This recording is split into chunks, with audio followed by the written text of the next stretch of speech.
kayo ng madaling-madali sa mga katawan ng babae. Ngayon na.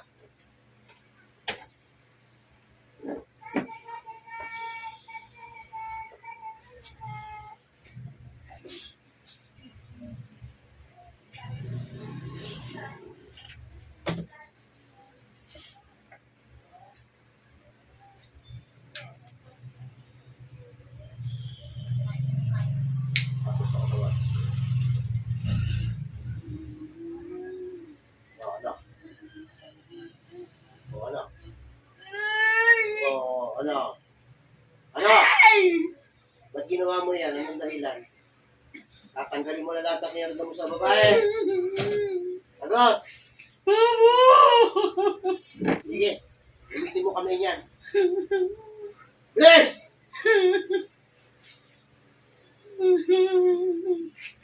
Tawad po! Patawad! Hindi ko na po ulitin. Hindi ka na makakauli. Oo. Sabihin mo lahat ng palipadangin yan. Ano, tinapon mo sa ilaw.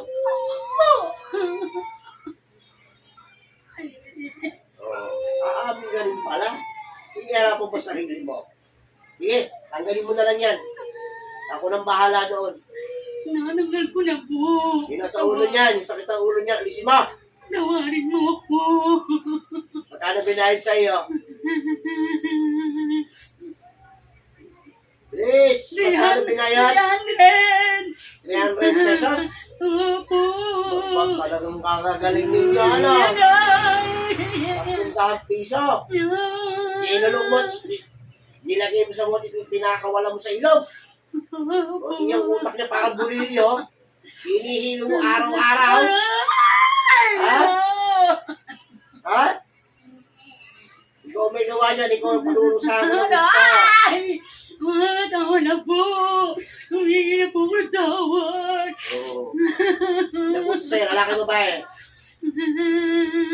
Bilis! Babae po! Ha? Ayoko na po! Hihingi na po ako ng tawad sa kanya! Ang dami. Sa bote, pinahanap ko sa ilo. Araw-araw ay talaga naman. Oo. Tama ba yung ginawa ninyo? Hindi po! Ha? Hindi na po! Makaawa ka na. Matawarin mo na ako! Hindi ko na uulitin! O, kaya mo kunin ang bote niyan? Hindi na po! Oo, di ba hindi na? Opo! Oo. Pero kung kaya kong gawin, Wag po! ikaw ang ilalagay ko doon, pati yung tao na buto sa'yo. Ay, wag po! Ayoko po! Bakit kaya mo? Ayoko! Bakit? Ayoko! Masisira ka ng ulo, no? Opo! O, yun ang gagawin ko sa inyong dalawa. Ayoko po! Wag po! Magpapalit kayo ng sitwasyon. Ang taong pinahirapan ninyo makakalaya. Kayo ang ilalagay ko ngayon sa bote system na yan. Kayong dalawa.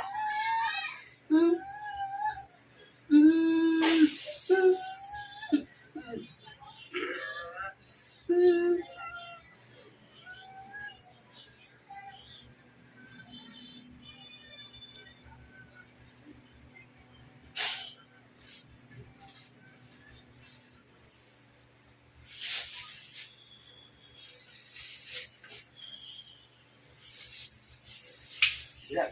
Ate. Ilan lang. Iyan ka ba? Iyan. Iyan ka hindi. Sabay mo. Sorry, ate.